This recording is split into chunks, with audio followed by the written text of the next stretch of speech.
देश में भर्ती परीक्षाएं हों या फिर कॉम्पिटिटिव एग्जाम की कोई और भी परीक्षाएं हों, खेल बना लिया है, मजाक बना दिया गया है। जब देखिए तब पेपर लीक हो जाता है, पेपर लीक होने के बाद परीक्षा को रद्द कर दिया जाता है और फिर जांच की बात होती है।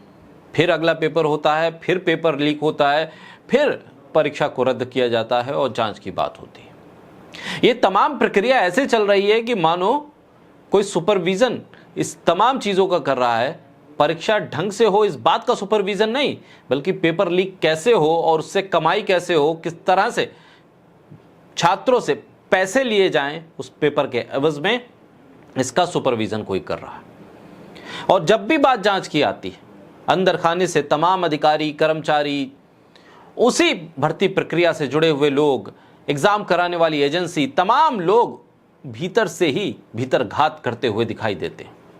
सरकार का बस एक रटाया जवाब होता है, इसमें राजनीति नहीं होनी चाहिए, हम देख रहे हैं, हमारी नज़र बहुत क्लोज है, हम किसी को भी बख्शेंगे नहीं। और अब तो कमाल हो गया है कि अब वायुसेना कराएगी इस देश के भीतर परीक्षाएं।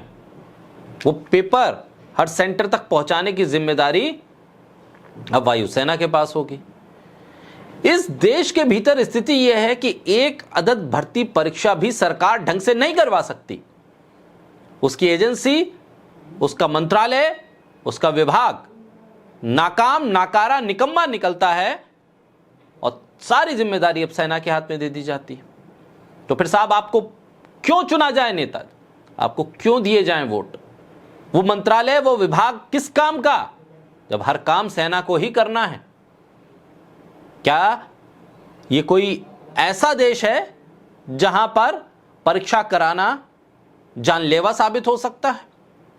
इतना बड़ा रिस्क, और इस देश के भीतर परीक्षा कराने के लिए सेना को लगा दिया जाए मोर्चे पे, तो आप समझिए कितनी विकट स्थिति है, कितना खराब मैनेजमेंट है।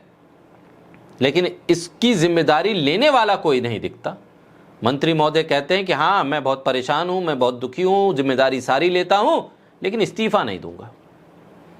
कैसी जिम्मेदारी हुई फिर?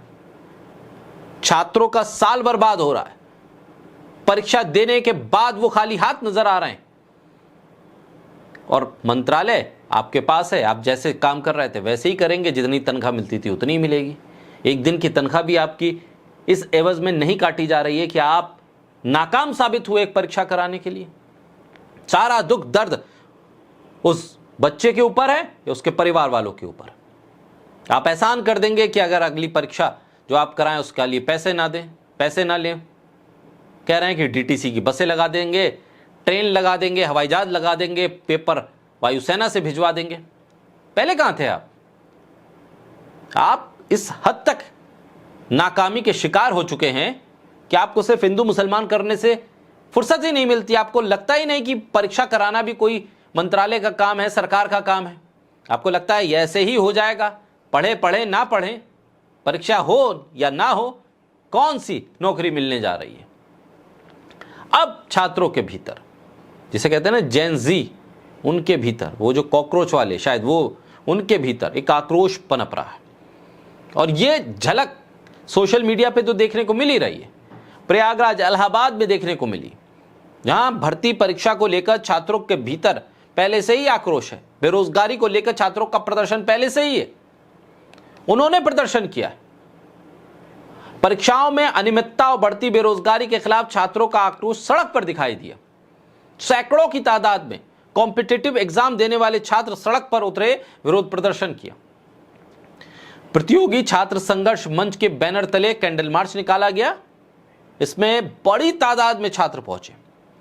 इन्होंने सरकार से लेखपाल, यूपीएससी, एसएससी, जीडी समेत अलग अलग भर्ती जो परीक्षाएं हैं उसमें ट्रांसपेरेंसी सुनिश्चित करने की मांग की है।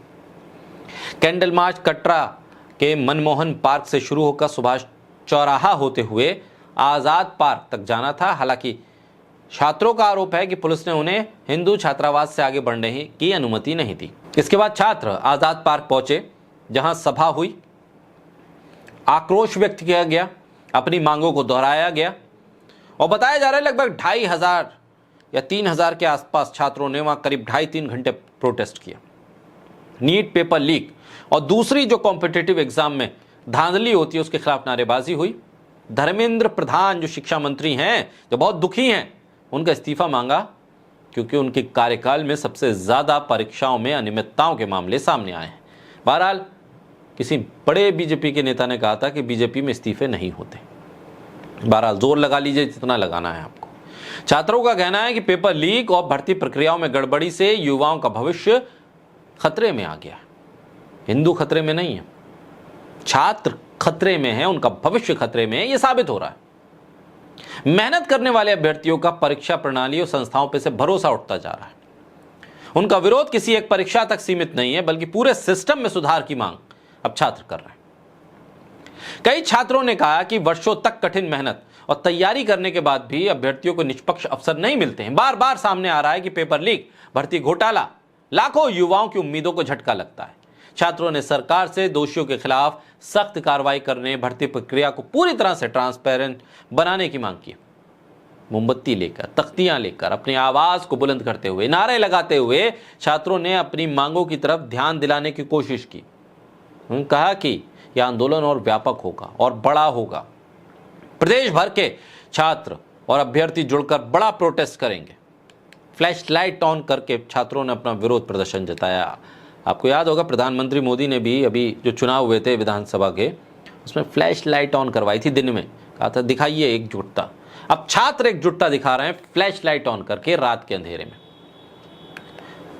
जो संयुक्त प्रतियोगी छात्र हुंकार मंच है, उसने कहा है कि वो लखनऊ चलो आंदोलन का ऐलान कर चुके हैं। 30 मई को मुख्यमंत्री योगी आदित्यनाथ राष्ट्रपति द्रौपदी मुर्मू के नाम जिलाधिकारी के माध्यम से ज्ञापन सौंपेंगे। जब तक भर्ती परीक्षाओं में पारदर्शिता और युवाओं को न्याय नहीं मिलता, तब तक उनका संघर्ष जारी रहेगा।